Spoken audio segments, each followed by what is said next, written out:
More than 215,000 people are expected to flock to Miami for America's biggest sporting event.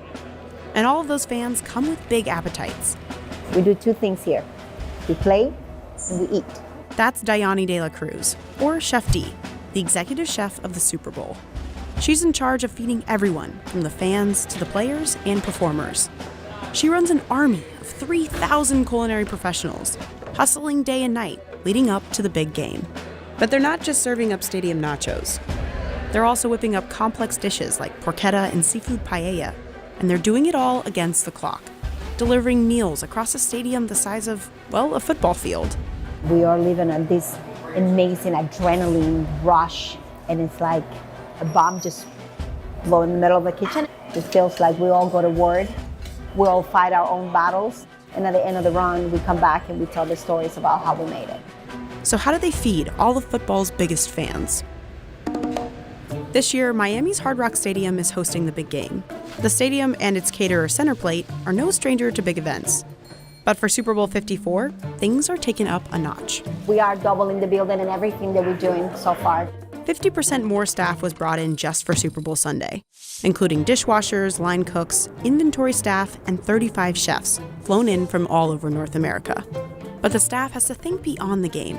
There are also press events, NFL executive dinners, and the fan experience at Miami Beach Convention Center, which means on top of the 65,000 fans squeezing into the stadium, the chefs are responsible for feeding an extra 150,000 people in just 1 week. While it wouldn't share an exact number, Centerplate does expect millions of dollars in sales for the Super Bowl alone. To get it all done, the culinary team began planning for this event nearly 4 years ago, but it all comes down to the 24 hours before the Super Bowl. There is a system to the madness. I know people don't believe that, but it is. There is something behind it. So this is how we work Super Bowl. Everything is in order. We kind of have a system. We have orders. We have labels. Inventory staff receives all incoming produce, starting 36 hours before game day. It's hustled into storage or divided into kitchen fridges. Chefs typically do most of the cooking from 7 kitchens in the stadium. But for Super Bowl Sunday, they had to wheel in 3 extra mobile kitchens and outsource cooking to local vendors in the Miami Beach Convention Center. Main kitchens crank out food for lounges, suites, and concession stands. And in those stands, the staff aims to keep the time between ordering your food and getting it in your hand at 45 seconds. Now these, what we're doing is we'll pre-cook them and we'll finish them in the oven the day of the game. And we'll keep them in the hot boxes at temperature and then we'll serve them. Kitchens are divided up into cold and hot sections. In the cold kitchen, they're throwing together dishes like wedge salads and ceviche. In the hot, they're frying up heaps of plantains and chicken wings. Chefs line up rows of turkey sandwiches, labor over vats of lamb curry, and dish out gallons and gallons of baked beans for the sweets. Here, they'll be cooking 10,000 hot dogs alone.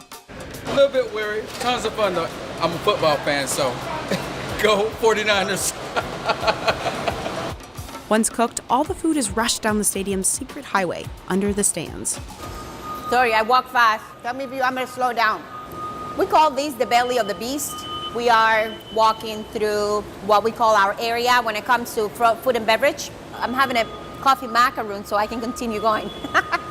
Anybody who walks on game day should have between 6 to 11 miles. All this is in preparation for the biggest food rush, right before kickoff. Food heads up to one of the 85 concession stands and carts in the concourse.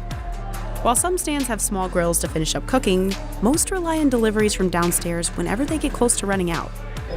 Let's just say that doesn't happen often, but if it does, then somebody calls the radio and then somebody runs really fast.